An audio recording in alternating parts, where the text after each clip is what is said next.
अमिता और सुनीता आपस में देवरानी जेठानी होती हैं। शादी के कई साल बाद भी अमिता को कोई औलाद नहीं होती, लेकिन शादी के 1 साल में ही देवरानी सुनीता को एक प्यारा सा बेटा होता है। अरे सुनीता, तू तो सीधी है। क्या सारा दिन अपने बच्चे को उस अमिता की गोद में डाली रहती है? देखती नहीं, खुद का बच्चा तो है नहीं। अरे कहीं तेरा बच्चा भी। कैसी बात कर रही है माँ जी? अभी उनकी शादी को भी तो सिर्फ 5 साल ही हुए हैं। कई लोगों को तो 10-10 साल बाद भी बच्चे होते हैं। सास को सुनीता की बात अच्छी नहीं लगती। वो अमिता के पास जाती है।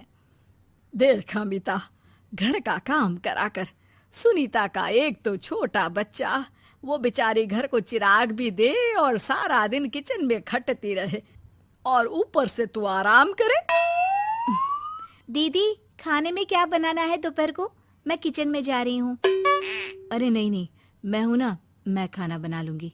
अरे खाना आप बनाएंगी तो मुन्ने को कौन पकड़ेगा? अरे तू पकड़ेगी, मैं पकड़ूंगी। भाई माँ ही तो मुन्ने को पकड़ती है। तू काम करे और ये मुन्ने के नाम पर आराम। अरे नहीं नहीं माँ जी, मैं माँ हूँ माना, लेकिन अमिता दीदी का प्यार भी कम नहीं है। सारा दिन भी नहीं खिलाएंगी तो रात को नींद नहीं आएंगी इन्हें। अरे तो दूसरे की औलाद तो दूसरे की होती है ना। ला अमिता, मुन्ने को मुझे दे दे। लेकिन जैसे ही मुन्ने को सास गोद में लेना चाहती है, वो उनके पास जाने से इनकार कर देता है। अरे काला जादू कर दिया है इसने। बच्चा किसी के पास आ ही नहीं रहा है भाई। माँ, इसे काला जादू नहीं, प्यार कहते हैं, जो दीदी मुन्ने से करती हैं। अरे हाँ हाँ, हम तो दुश्मन है ना इसके, जो ये हमारे पास नहीं आ रहा है। अरे सगी दादी हूँ मैं, पूरी की पूरी कोठी इसी के नाम कर जाऊंगी। अब बोल, अब भी प्यार है क्या इससे? अमिता को सास की बात पर गुस्सा आ जाता है। वैसे भी माँ जी, पूरे घर में यही एक चिराग है, तो आप इसे दे या ना दे, सारा कुछ इसी का है, चाहे वो मेरा भी क्यों ना हो। हाँ, अभी तो बड़ी जबान चल रही है, लेकिन जब घर पूरा इसके नाम होगा ना, तब पता चलेगा। अमिता और सुनीता दोनों ही मिलजुल कर रहती थी, इसलिए सास की बात का दोनों को ही बुरा ना लगता।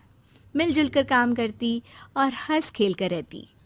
अरे बेटी, तेरी दोनों भाभियों ने तो मुझे साइड कर रखा है। अरे दोनों में इतनी पड़ती है कि मुझे तो डर लग रहा है, कहीं एक दिन ये दोनों मेरी बात मानने से इनकार ही ना कर दे। अरे तो खेल खेलो और दोनों को अलग कर दो, इस पे कौन सा गणित लगाना है माँ? हाँ हाँ, ये तो है, चल देख लेती हूँ मैं। अगले दिन सास धीरे से एक लाल पेन लेकर मुन्ने के बदन में लगा देती है और लोगों को बुलाकर हंगामा करती है। अरे देखो देखो, ये क्या हो रहा है मुन्ने के शरीर में? अरे ये क्या हो गया मेरे बेटे को? मैं अभी इसे लेकर डॉक्टर के पास जा रही हूँ।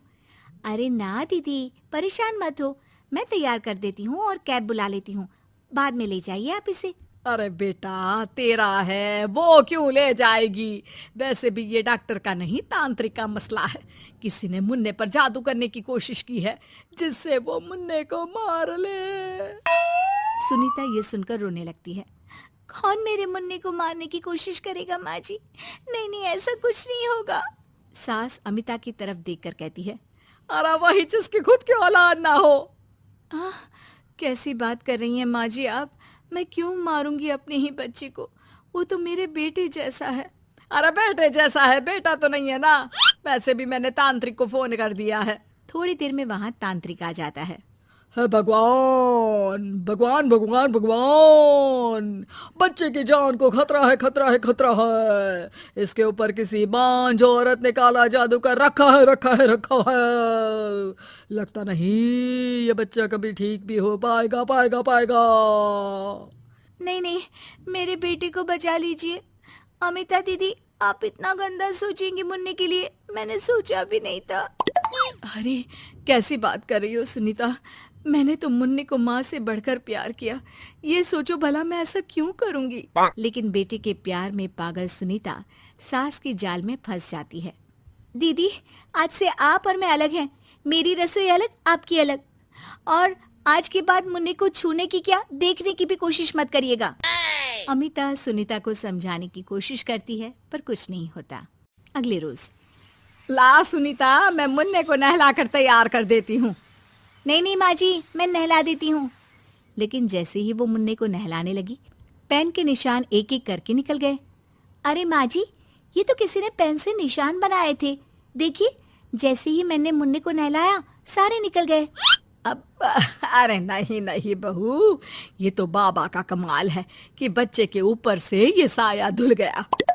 लेकिन ये क्या माँ जी, मुन्ना तो रोया ही जा रहा है, न खा रहा है न दूध पी रहा है, बस चाची चाची कर रहा है।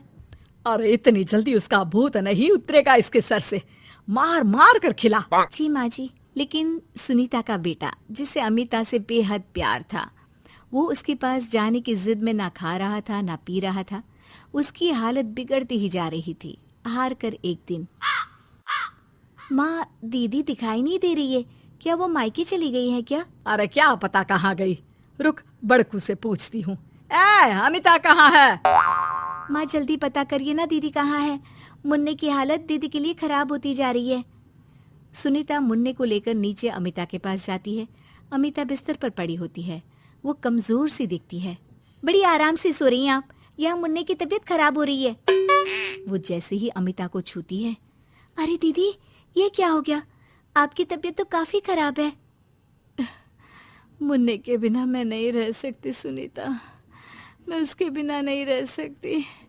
मैं कसम खा कर कहती हूँ, मैंने मुन्ने को मारने की ऐसी कोई कोशिश नहीं की।